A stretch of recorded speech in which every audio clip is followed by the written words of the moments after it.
একদিন বুদ্ধদেব শ্রাবস্তী নগরীতে অবস্থান করছিলেন। শ্রাবস্তী নগরীতে অবস্থান করাকালীন সময়ে মগধের রাজা বিম্বিসার এবং অন্যান্য আরো বণিক যখন তারা শুনলো যে বুদ্ধদেব এখানে কিছুদিনের জন্য অবস্থান করছেন, তখন সেই রাজা এবং সেই তার যারা ধনী ধনী বণিকরা ছিল তারা সবাই বুদ্ধদেবের আশীর্বাদ নেয়ার জন্য শহরে শহরে আসতে থাকলেন এবং শহরে পুরা রমরমা অবস্থা। বুদ্ধদেব আসা উপলক্ষে সবাই মধ্যে খুব ধন্য ধন্য একটা ব্যাপার স্যাপার চলছিল। তো যেটা দেখা যায় সবার মধ্যে অনেক ধনী ধনী বণিকরা বুদ্ধদেবকে রেশমি কাপড়, স্বর্ণালঙ্কার এগুলো উপহার দিচ্ছে এবং বুদ্ধদেব তাদেরকে হাত তুলে তুলে আশীর্বাদ করছিল।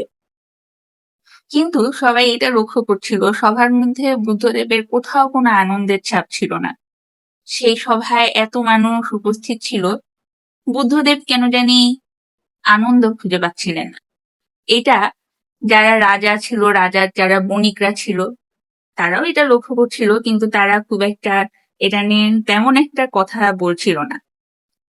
তো যখন সভার সব ধনী ধনী বণিকদের অনেক অনেক স্বর্ণালঙ্কার, রেশমি কাপড় এরকম লাক্সারিয়াস গিফট দেয়া শেষ হচ্ছিল, শেষ হয়ে যাওয়ার পর্যায়ে সেই সভার ভিড়ের মধ্যেই একজন বৃদ্ধ লোক হাত তুলল এবং সেই বৃদ্ধ লোক সবার ভিড়ের মধ্যে যখন হাত তুললো, সে ভিড় থেকে বের হয়ে আসার জন্য আস্তে আস্তে করে এসে সে বুদ্ধদেবের কাছে আসলো। এই বৃদ্ধ লোক অত্যন্ত জরাজীর্ণ পোশাকে, হতাশাগ্রস্ত এবং অসুস্থ অবস্থায় বুদ্ধদেবের কাছে এসে তাকে বলছে, আমার এই অর্ধেক খাওয়া আপেলটা কি তুমি নিবে?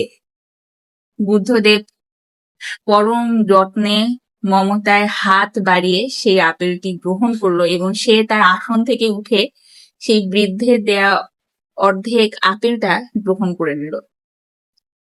তখন সেই রাজা বিম্বিসার এবং অন্যান্য যারা বণিক ছিল তারা বুদ্ধদেবকে প্রশ্ন করতে থাকলো, আমরা আপনাকে এত স্বর্ণালঙ্কার দিয়েছি, রেশমি কাপড় দিয়েছি, আরো দামি দামি উপহার দিয়েছি, কিন্তু আপনি কেন এই যে বৃদ্ধ লোকের অর্ধেক খাওয়া আপেলটাকে উপহার হিসেবে গ্রহণ করলেন এবং তাকে আসন থেকে উঠে দাঁড়িয়ে বিনম্র ভাবে শ্রদ্ধা করলেন এবং আশীর্বাদ দিলেন? বুদ্ধ তখন বললেন যে যে বৃদ্ধ লোক অর্ধেক খাওয়া আপেলটা দিয়েছে, এটা তার হয়তো সারাদিনের আহারে এটাই জোটে না। সেই মানুষটা যখন আমার দিকে তাকিয়েছে তখন তার চোখে জল পড়ছিল, তার মানে আমার প্রতি তার ভক্তি, তার ভালোবাসা এতটা নিখুঁত ছিল, এত বেশি ছিল। এই কথা শুনে রাজা বিম্বিসাররা একটু আশ্চর্যই হলেন।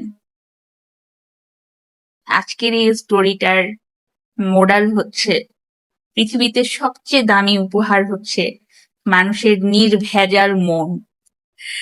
আজকে এই পর্যন্ত। যদি আপনাদের কাছে এই ধরনের ভিডিওগুলো ভালো লাগে তাহলে অবশ্যই কমেন্ট করবেন ইন্টারেস্টিং। নেক্সট ভিডিওতে দেখা হবে।